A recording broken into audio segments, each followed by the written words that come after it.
Hello and welcome to the Cardboard Guide. And with us today we have Sean from the FSQS team, and this is Cardboard Conversations. And today we're going to take a deep dive into avatar and avatar creation.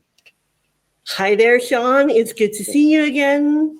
Yeah, good to see you, and good to finally get to have a chat with you as well, Jens. Thank you. Yeah, I saw your stream with Sophie at was it Teacher the Call? No, it was Spiel. It was Spiel, yeah. Absolutely. So, Sean, welcome. And could you maybe just introduce yourself and the role you have at Ares Curiosa? Yeah, sure. So I'm Sean Goodison. I'm based here in New Zealand in the Auckland office. You can see some of the cool stuff around me that I get to work in every day. So those are the alpha precon print sheets up on the wall. And you can't see the wall that I'm facing, unfortunately, but the wall that I'm facing has a bunch of original art. So Ian Miller, Ossie, Francesca, Brian Smith. Yeah, amazing stuff that you can't see on this wall, unfortunately, but it's a very inspiring place to work every day.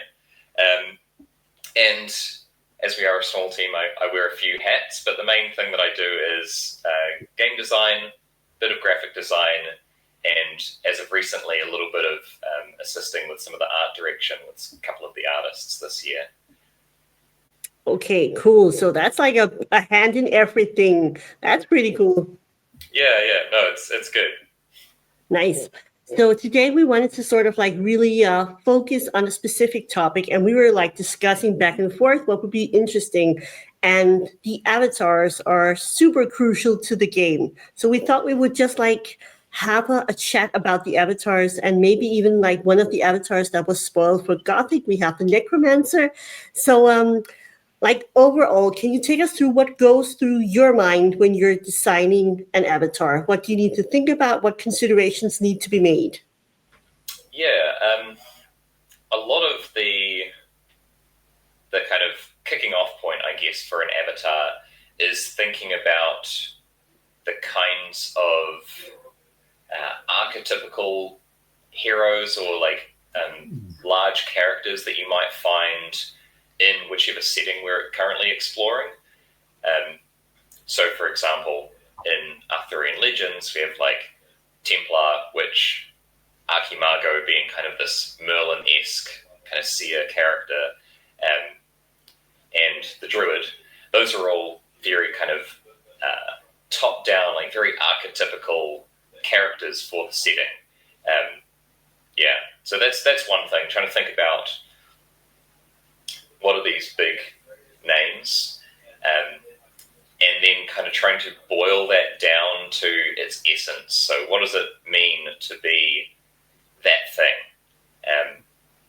Necromancer is a really good example of that, but if we're going to talk deeper about it, it'll come up a little bit later. Yeah, cool. So you're like focusing on getting like the flavor concentrated into like this one card. How is it different designing an avatar if we compared to like any other card? Are there any like key differences that you need to be thinking about? It's there's a concept we talk about quite a bit, which is like the core fantasy of being that character, because the avatar is representing you. So it's almost like you're designing a class for an RPG. It's like, okay, so if you are going to play that class in this game, you're going to play as a battle mage, like what do you expect to be able to pull off? As opposed to other cards, which might be a bit more like, if you were to run into this thing, what would you expect it to do? As opposed to if you were going to be that thing. There's a little bit of a different perspective there, I think. Yeah, for sure. Indeed. So it sounds like that your starting point from creating an avatar is sort of having thought about it being a sort of a class and also fitting within a specific set of a specific theme.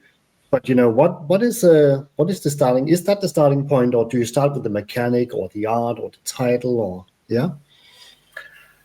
Quite often it'll be the name, and as we mentioned about like trying to pick something that feels a bit more like you are picking a class or picking an archetype that you want to step into.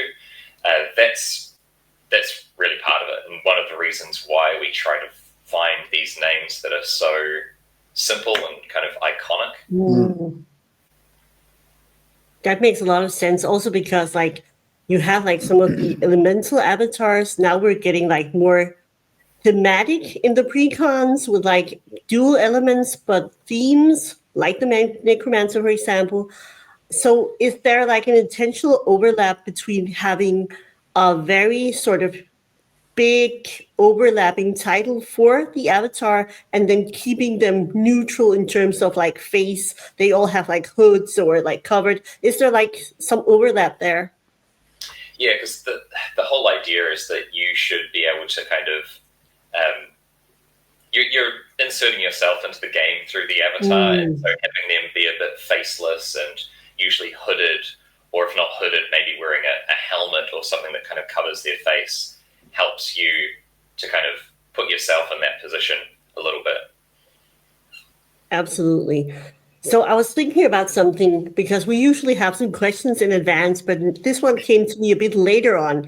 Oh. Is there a difference between the way you designed avatars in the beginning, like in the early start of the game, compared to what you're doing now based on the meta or what you see people doing with the avatars? Is there like a learning curve there?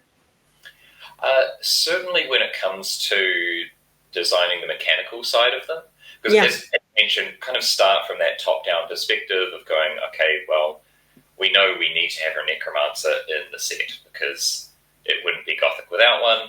But once you get into actual figuring out how that's going to function in the game, that is where I think a lot of the learning comes in, where we kind of look back on previous avatars that we've made and either use them as a benchmark of, okay, they're strong but fair, and so if it's about as strong as this other avatar, then we're in the right kind of ballpark. There might be some things like, not saying this is necessarily the case for the Necromancer, but like, hey, this is going to be really iconic for the set. So if it's a little closer in strength to some of the stronger avatars as opposed to some of the less played ones, perhaps, then that's not a bad thing because it's the Necromancer. We kind of want to see people playing them, right? Yeah, definitely. Okay, Yeah, so another bonus question because I'm kind of curious here. Has there been avatars where you have been surprised that they have been played as much or as little as they have? Definitely. I think one good example actually was the Witch. There was a lot of focus on it during playtesting.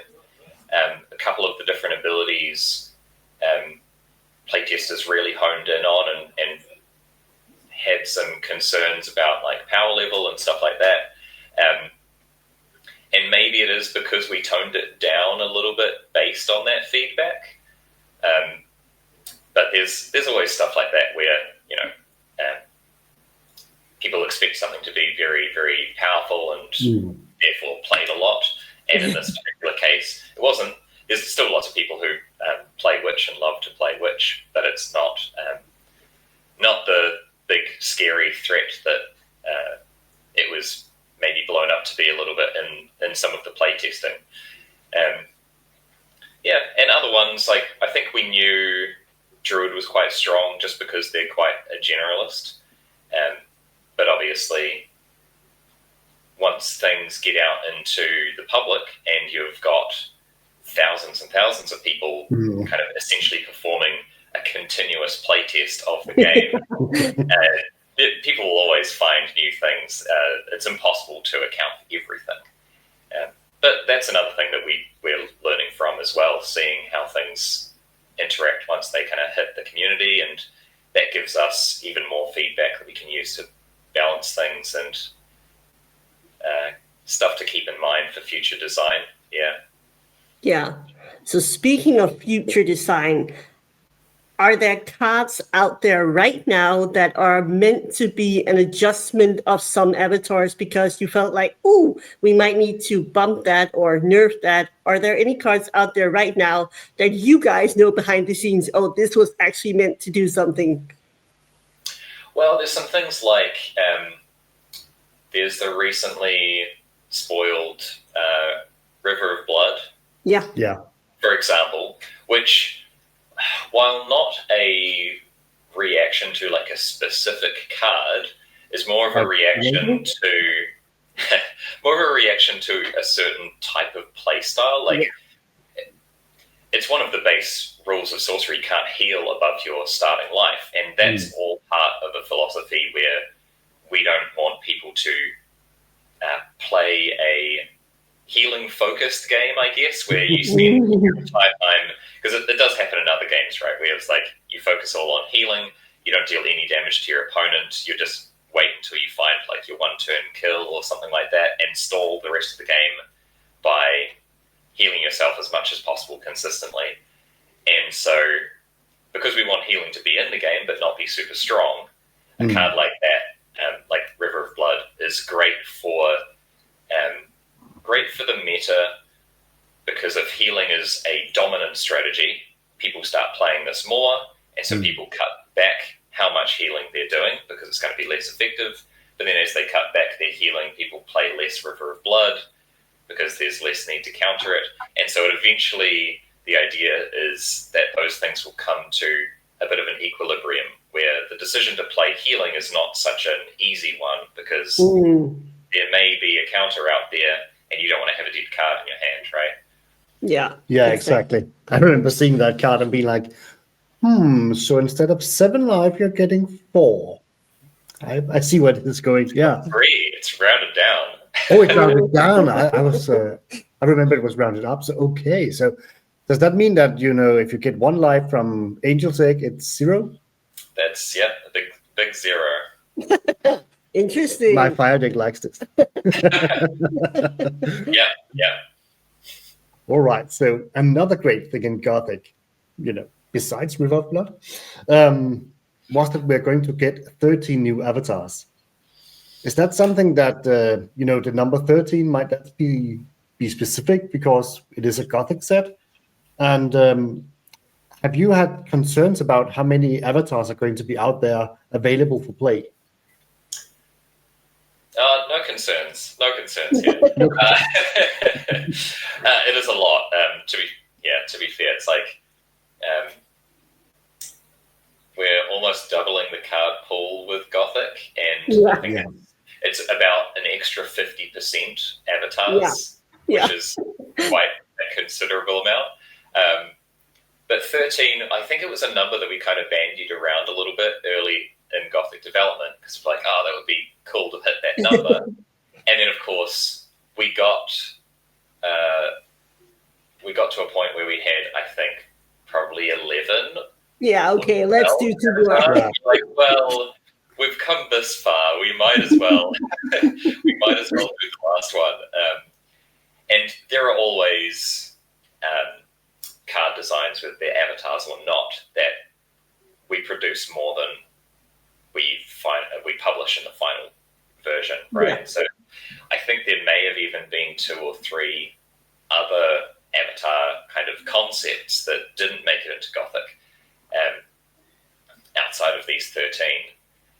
But in saying that, I'm not super worried about the 13, because having that high number actually means that we can have a couple in there that are just doing interesting, fun things that predict to be super powerful necessarily, or not like A tier, S tier avatars, but stuff that will introduce some interesting play patterns for people, and obviously let people approach deck building in new ways as well, which will be fun. For sure. So go ahead. Yeah, not to give too much away, but there's a few avatars in there that I think people will have a bit of fun with, and will certainly see some play outside of kind of competitive circles. Nice. So it's something, there's like a flavor win out there for people who just want to do some fun stuff. Yeah, absolutely. Cool. I briefly had, I think, like a little exchange of messages with Jace, and then I thought, okay, I'm just gonna be bold. I'm just gonna ask, and I said, okay, so which of the 4 precons is your favorite? And he actually answered, and he said it was the Harbinger. And of course, we don't know a lot about that yet, but Yeah. maybe would also be persuaded into giving an answer to which is the favorite precon. I think I do really like all of the precon avatars, and the decks are quite good. But I think the deck that has consistently given me the most fun moments in game is probably the Savior. Oh, Okay. interesting. That's Yeah. really going to get people thinking about, what does he usually play? What's in there? Exciting. So Yeah. all these precons, they look super cool. Why did you decide to suddenly shift over to doing something more thematic rather than just going with all like single element decks? Yeah, a bit of that was as we've seen with a couple of the spoilers, where let's say the Necromancer deck, for example, we didn't want to lock that into a single element because, as we've seen with some of the cards, there are undead spread across the different elements. It also makes them a little bit of a step up from the original precons, where you didn't have to think about threshold at all. Whereas here, being dual element decks, it's something that you now kind of have to consider. It makes them a little bit more of a complete experience for newer players. Because I think there's quite a few people, and having just been at PAX this weekend and running Learn to Play this weekend, it's one of those things where you play with the alpha or beta precons, and you don't have to think about threshold, or don't have to think about your elemental affinities that much at all, unless it's like water and you've just played the Island Leviathan, and then you're like, what's all these symbols mean? So these are a little bit more of a complete experience, I guess, from that perspective, from a new player perspective. Nice. Oh, we're excited to see those in action. Yeah, exactly. I'm also very excited to see how the elements are going to be distributed between the precons. If it be, possible to maybe just mix 2 precons together and have maybe 3 elements with 1 primary element that is, in common for both decks. I'm looking forward to see what you have conjured up. So speaking of conjuring up, Sean, is there, some different considerations involved in creating avatars for precon decks compared to creating avatars for the main set? Yeah, definitely.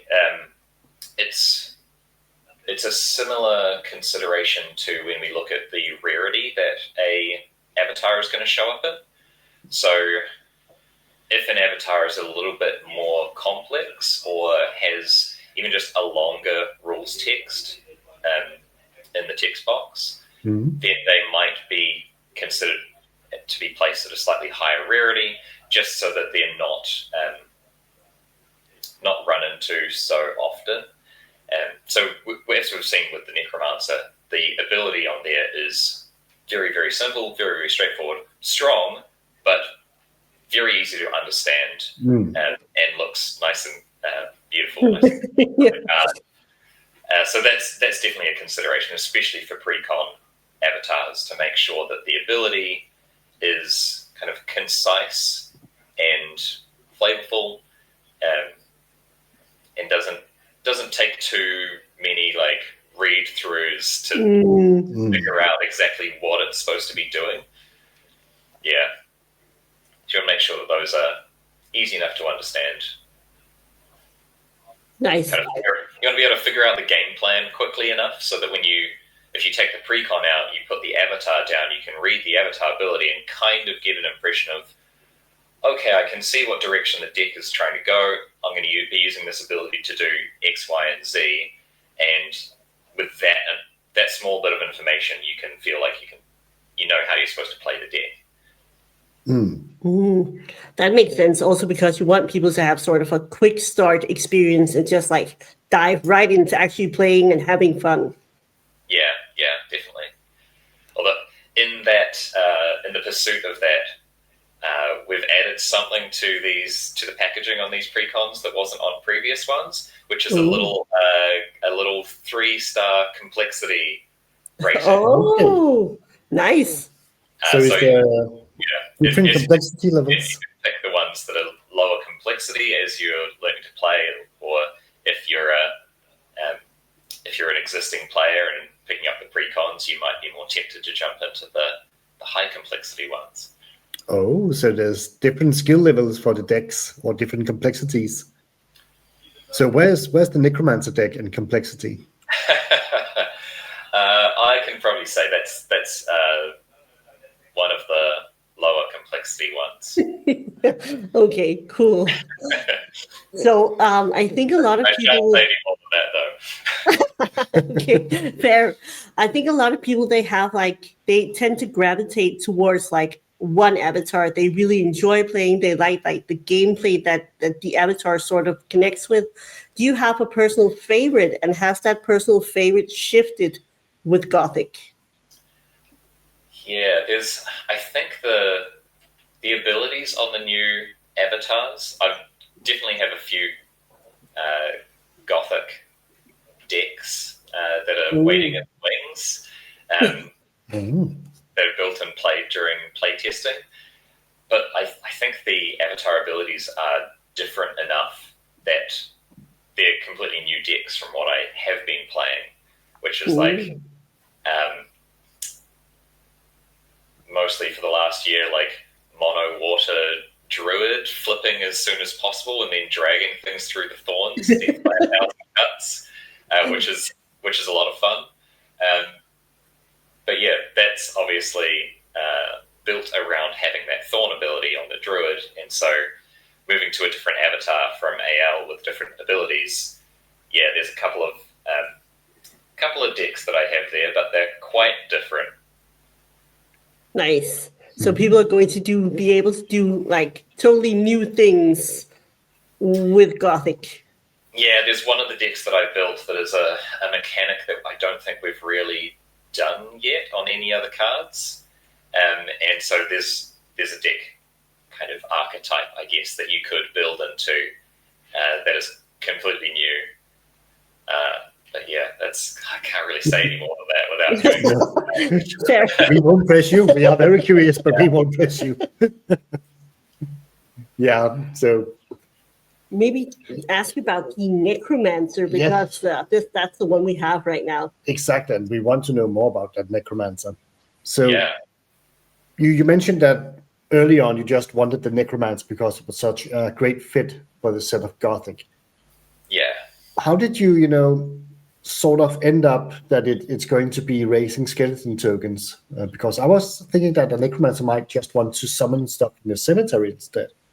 Yeah.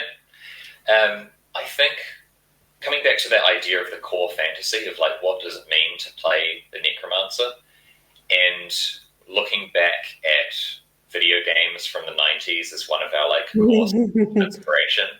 Diablo 2? Oh yeah, 100%. Like I played Necromancer a bunch in Diablo 2. Yep. Things like Heroes of Might and Magic, playing like Necromancer kind of champions in there.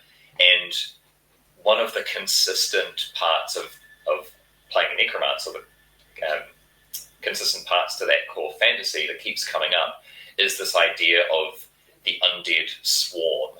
Like not just having one or two undead that are serving you at any one time, which is a very normal thing to happen in sorcery. If you put enough undead in your deck, that's bound to happen.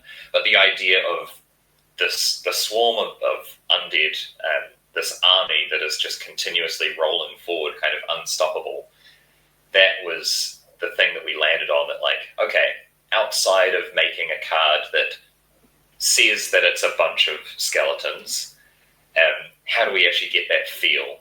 And so coming back to tokens and being able to create tokens and being able to play that go wide strategy of spreading out and consuming the realm and blanketing it with skeletons. Like that whole concept was kind of that core fantasy that we landed on, that we decided, yeah, that's the thing that's going to make the Necromancer feel like a Necromancer, as opposed to any other avatar that could be, here's a Beastmaster that does well with beasts, or here's a Necromancer that just like buffs the undead that they've already got, or whatever. Those things mechanically feel very similar, as opposed to going the Necromancer down this token route. Yeah, for sure. Definitely. Yeah, that makes perfect sense. Yeah, I'm also looking very much forward to just spamming skeleton tokens and having them all over the board, maybe buffing them a bit. And I also like this card, Bone Spear. Is that also a little Diablo reference? Yeah, for sure.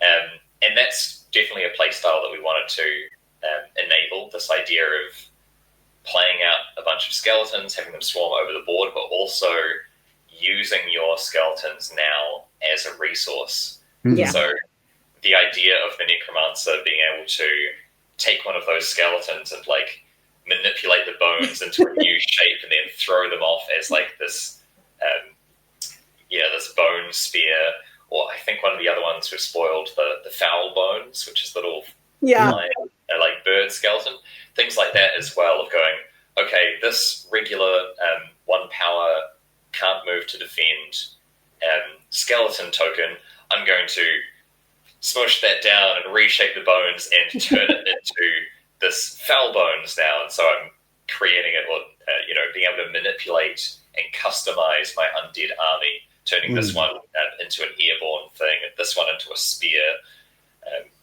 That was kind of a cool mechanical flavor that we landed on at one point that we really enjoyed. Nice. I really enjoyed that too. Yeah, for sure. It's really fun, and also keeping your opponents on their toes, the need to deal with those tokens, because they could be a walking bomb or something like that. Yep, they could be walking up the flank, all innocent, just 1 power, and then suddenly there's a spear coming from that side. It also gives the Necromancer, who plays a little bit more of a minion-focused strategy, it gives them a really good finisher too. Yeah, exactly. Yeah, for sure. So I was wondering, just like hearing you talk about some of these different like cards and also strategies, is there like, are there any of the cards that were supposed to be an avatar and sort of like got downgraded and like, nah, that's just going to be Lady Isolde, or nope, that's Morgana instead? Or have there been any like downgrades like that? I think, to start off with, I'd say I don't think so. Okay. Because as we were talking about earlier, the difference between designing an avatar and designing a card is quite big. Where an avatar's ability, because it is consistent or persistent throughout the game, it kind of needs to be a bit on the weaker side than what a unique card can be, for example. So, like, a Lady Assault can have this really powerful ability, whereas if you would give that ability to an avatar, that would be busted. So yeah, we definitely take ideas from avatars and go, okay, well, that ability could show up somewhere else as a support card, or to let you do a little bit more of the same. We've seen on cards like, okay, the Novice Necromancer gets some skeleton token. So you get little echoes of it, I guess, where, okay, the true Necromancer, the avatar can just continuously raise dead throughout the game, but then you have minions that kind of follow in their footsteps and do that to a lesser degree. So Novice Necromancer on Genesis raising a single skeleton is kind of the mini version of that. Nice. That's cool, sort of having also the flavor like be pervasive throughout many of like Novice and Master Necromancer, and sort of having them back up that sort of same strategy. Yeah. What are your thoughts on, for example, the Sorcerer? Because the Sorcerer has been like a go-to avatar because it's just really useful, and in a lot of cases you're like, would the Sorcerer maybe just do this better? What is your thoughts on it now, looking back on it, because that was one of like the earliest avatars? Yeah, I think that is definitely one of the avatars we use as a benchmark. Yeah. Basically going, okay, we design a new avatar. Is this stronger or weaker than Sorcerer? Is this ability, especially if we're trying to design a new like tap ability on an avatar, is this ability worth a card? Because that's what you're giving up by not playing Sorcerer. And it's one of the reasons why we've started to lean a bit more into avatar abilities that are not tap abilities, so that direct comparison isn't so obvious. But yeah, when it is a tap ability, it's trying to kind of consider, is that worth the card draw of Sorcerer? Maybe it is, because this ability being more consistent as opposed to draw a card and it could be anything. Sometimes that does make it worthwhile. But we do recognize that Sorcerer is very good kind of generalist avatar. And on the one hand, that's fine, because the Sorcerer is the face of the game in a lot of ways. Very iconic imagery. And on the other hand, we do joke occasionally that the balanced Sorcerer or fair Sorcerer is tap, draw half a card. That actually makes perfect sense. Yeah, but it is really interesting. We just had a little talk today about further down the road when sorcery has more years on it. If the sorcerer is going to be reprinted right now, it's in a very easy to get avatar, but further down the road it might be harder to obtain. And at that point, I would guess that you would like to see new avatars being played and the sorcerer being less important at that point. Yeah, I think there's an interesting evolution there. Because Sorcerer is a great generalist, but is maybe not a great specialist. And so I think as we do introduce new avatars that are better at doing a specific thing, eventually Sorcerer will see a bit less play. I think it will always be there, because when you're first building a deck and maybe you're still trying to figure out the nuts and bolts of it, you might throw in Sorcerer because you haven't quite got the grasp of like exactly what the deck is trying to do. But eventually, and with a big enough pool of avatars, you'll go, actually, the deck is trying to do this strategy here, and so a slightly better avatar for that would be this specific one that plays into that archetype a bit more purposefully. But at the same time, it's hard to pass up all of the extra card draw. And so there are plenty of decks that function really well with Sorcerer. I think we will find a bit more specialization, though. Yeah, that makes sense. Also, because if you're trying to explore new avenues and you have a very specific thing you want to do with your deck, if there is that one avatar that does precisely that really well, you're going to gravitate towards that instead. Yeah, definitely. Interesting. So we were doing a video on the precons, just like what can we see right now? What does the art look like? And also all of them you did an article on the website. They have like this little flavor text sort of indicating, just like for Necromancer, it was raise the dead. So there was this like little flavor text. Can you say anything about, is the Necromancer sort of like an evil guy compared to maybe the Persecutor and the Savior? Are there supposed to be like some good themes and some bad themes, or are they just really mixed? There's definitely some shades of grey, I would say, in the precons. I won't go too much into that, but in terms of the Necromancer, I mean, we've made pretty clear that demons, undead, and monsters are evil, and with the Necromancer leaning very heavily into undead, they're coming down pretty hard on the dark side, shall we say? Yeah, for sure. It's just like the Savior. That's just like in the name, there is some assumption that this is going to be a more light or holy or whatever sort of character. But the persecutor also seems to have like some element of like persecuting evil or bad guys at least. So it does seem that you're going to have some different options to play with those precons. Yeah, there's definitely, I think in the community, there are some big question marks hovering over the heads of Persecutor and Harbinger at the moment, which I think people are going to be very excited once we can look at those a little closer. For sure.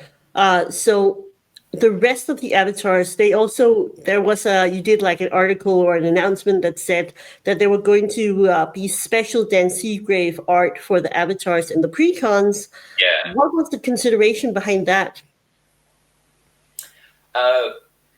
Partially, I think part of that was wanting to get some more Dan Seagrave stuff into the set.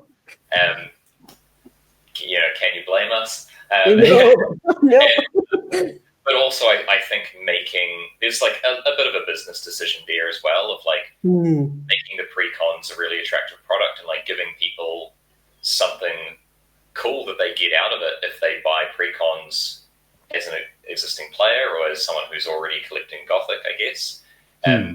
There's also something there about the box opening experience, because if you buy the precons, and we saw this a lot in beta, and even in alpha with things like the alpha precons having quite a few uniques in them, made pulling those uniques during the box opening experience a little bit less exciting, because I've already got 2 copies of that from my 2 precon boxes that I bought or whatever, and so that was part of the decision here to make it still exciting, so that if you pull a Necromancer out of your Gothic box, you're still going to be excited to like find that card, and you're not just going to go, I've got 3 of those, and chuck on the pile kind of thing. Absolutely. And I think like people enjoy that. That's also very clear that just before we're doing this interview, there was a new announcement about some early access Gothic Dust promos. So the ultimate art angle always works really well for the game because there's so much about the art.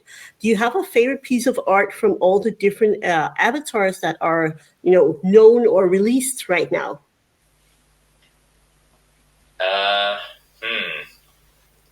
Well, I guess it would have to be out of the 4 that we know the names of. Let me just open up a little tab on my screen. Open up a little tab. and have a look. Okay, so I think, I love all of the Dan Seagrave precon ones. Yeah, for sure. I think my favorite avatar art, for the ones that I am allowed to name, is the non-precon Persecutor. The artwork for that one is just very, very cool. I'll leave it at that. I'm looking very much forward to that. I'm so curious right now. Yeah. Hopefully you can't see too much reflection in my glass. Oh yes, we're going to scrutinize this. I think from the art I've seen so far, I think Harbinger might be my favorite avatar, just from the art, because I don't know what it does. But having this perspective a little from the back, where it's like you see over the shoulder of the character, I like that angle. Yeah, it's definitely it's some unique posing as opposed to what most of our avatars are. Yeah, definitely. And also just like, I feel like the very strong coloring on all the precon avatars also really works well in terms of like really dividing between the different avatars, but it also just looks really cool in a box, I imagine, when you have like that complete set. Yeah, we definitely use that artwork as a starting off point for the graphic design of like, each of the inset boxes has the name of the avatar written across the top, and obviously the boxes are quite dark, but then they've got the name in the bright green for Necromancer and the kind of blood red for the Persecutor. Like, they look very, very cool. Absolutely. And I also think, like, I have to say my personal favorite right now is Necromancer. I think that really popping green color is really cool. And I always love to play like token strategies. So I'm very, very excited, but also very excited to see the non-precon versions now that we know that there are going to be multiple versions. Oh yeah, precon versions, and then obviously a version that you'll be excited to pull from your Gothic box. Absolutely. Oh, can't wait. So how are you celebrating the release of Gothic? I think we're just slowly closing off here. So I'm really excited to hear, because I know I'm going to be at an event in Belgium. You're going to be opening with some friends, our play group. Hopefully we're going to be in our LGS opening. We're going to do this chaos sealed we did in Spiel Essen. So we're going to open one box each and try to build some sort of sealed deck. Yeah, do the full box sealed. That's great. That's really good fun. And a good way to have your kind of like first experience flicking through the cards, like trying to push them together into something. I'm not sure exactly what I'm going to be doing on release day. I know there's a couple of stores and groups around town that are doing stuff here. But for Christmas, I do have plans to take a box or two down to when I visit family. Because my brothers and their partners have gotten to sorcery over the last kind of year in a bit more of a big way, and have been practicing and training up on their Arthurian Legends decks. So the plan is to take one or two boxes down and do a little mini family sealed tournament. Probably do a bit of an escalation tournament. So, build a little sealed deck, and then play a couple of games, open them with a few more packs and adjust things, play a few more games, and really just kind of wring as much enjoyment as we can out of those first like one or two boxes. That sounds like a wonderful Christmas. Yeah, I mean, that's like the best Gothic Christmas you can have, for sure. People already, trash talking each other in the group chat. Look out for this, and Perfect. That sounds amazing. But I think like the entire community is super excited for Gothic, super excited for the many, many avatars. And we really appreciate you wanting to talk about the avatars and designing them, giving us this sort of like behind the scenes view, which is really cool. Yeah, no worries. It's been great chatting. As always. It really has. Thanks. So I've enjoyed it, Sean. It has been great having these behind the scenes insights into creating avatars, and it's such a huge part of the game. And you get to have this a little drawn back role, but what you do is so important for the game that we all love. So it's great to hear some of your work also. Yeah, cool. No, it's been great chatting. Always happy to talk about this kind of stuff, and we're pretty open in terms of how we operate and how we design things. So always happy to go behind the scenes. That's so cool. So guys out there, if you've enjoyed this episode of Cardboard Guide Conversations, please do be sure to smash the like button, and we hope to see you in another video. Bye guys.